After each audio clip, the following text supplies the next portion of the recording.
E aí, pessoal? A gente está começando mais um episódio hoje. Você deve lembrar que semana passada nós falamos sobre democracia. E para fazer isso, fomos até Atenas. Lá nós identificamos alguns princípios que sustentavam aquela democracia e, mais importante do que isso, a gente fez algumas perguntas interessantes sobre o tema. Porém, sabemos que a democracia não se restringiu a Atenas nem à Antiguidade Clássica. Hoje ela é um dos termos mais importantes da nossa gramática política. E mais, a democracia é um dos sistemas de governo mais difundidos ao redor do mundo. Os atenienses iam ficar felizes demais de saber disso. Porém, a questão que a gente precisa fazer é se a palavra democracia hoje tem o mesmo significado que tinha para os antigos. De fato, os atenienses ficariam muito orgulhosos e felizes se soubessem de tudo isso. A Antiguidade Clássica foi um momento chave para a história ocidental. São inúmeras influências até os dias de hoje. Matemática, ciências, artes e, claro, os Jogos Olímpicos. No entanto, vale lembrar que outros períodos históricos foram de suma importância para o desenvolvimento da política conforme conhecemos hoje. É o caso, por exemplo, da Idade Média. Sim, ela mesma, chamada erroneamente de Idade das Trevas. Na Europa, a partir do século XIII, é possível perceber o aumento da influência e do poder dos reis. Toda essa força se consolidou anos mais tarde em um fenômeno historicamente conhecido como absolutismo monárquico. O absolutismo, muitas vezes, é lembrado apenas como a concentração de poder nas mãos do soberano. No entanto, ele foi uma das bases para a consolidação do que chamamos hoje de Estado moderno.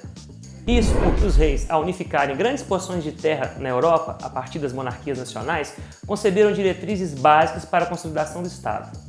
Traduzindo, os soberanos europeus conseguiram estabelecer um território, uma língua, uma moeda, um sentimento nacional e, acima de tudo, o monopólio da força. Esses elementos, apesar de serem evidentes, até hoje são determinantes para o estabelecimento de um Estado. Mesmo assim, precisamos de mais elementos para entender a relação desse novo Estado com o indivíduo. Essa relação entre o Estado e o indivíduo será fundamental para compreendermos o renascimento da democracia na modernidade. Embora a democracia renasça com aquele velho sentido do governo de muitos, ela tem outros sentidos muito diferentes daqueles da democracia ateniense. Isso porque, no lugar daquele cuidado com a cidade e da extrema valorização com a esfera pública, na modernidade o indivíduo ele quer ser protegido em relação ao Estado. Percebam, o que está em jogo aqui são as chamadas liberdades negativas do indivíduo.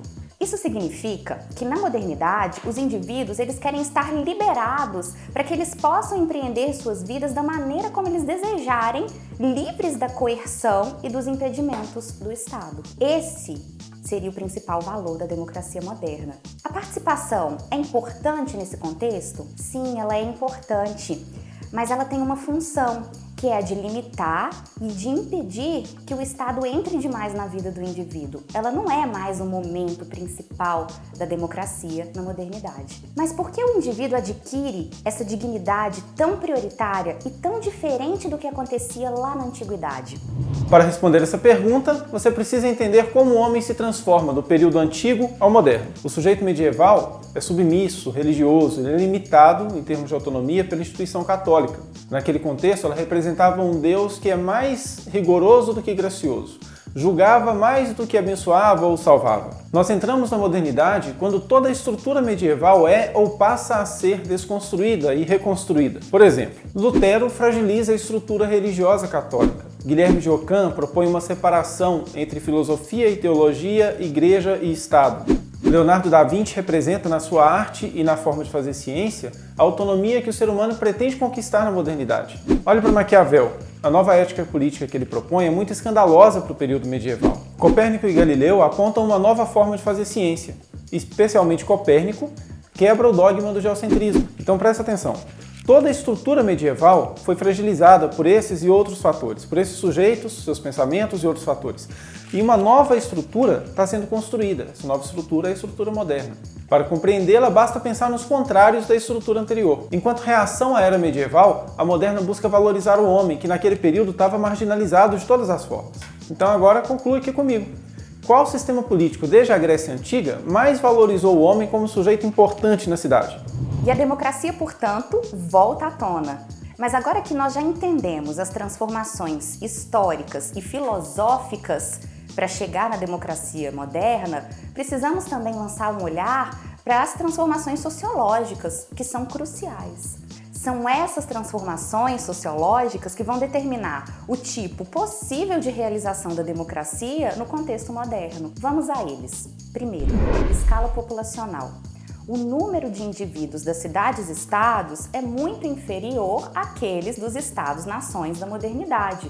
Isso impossibilita aquele tipo de participação direta e intensa que acontecia lá na antiguidade grega. Segunda transformação importante, ascensão do capitalismo e da produção em larga escala. Isso muda muito as condições do indivíduo moderno, que agora não tem mais tempo para se dedicar à coisa pública como acontecia lá na Grécia, porque ele tem que trabalhar, sobrando muito pouco tempo para que ele faça isso. A terceira transformação super importante para a gente entender a democracia moderna tem a ver com o critério de cidadania. Lá na antiguidade grega, nós vimos que o critério de cidadania era excludente.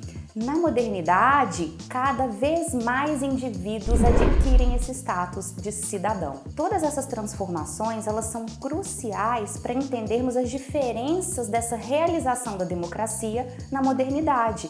Precisaremos, assim, de um novo modelo para que a democracia se realize nesse contexto. Mas que modelo seria esse? Esse será um tema para o nosso próximo vídeo.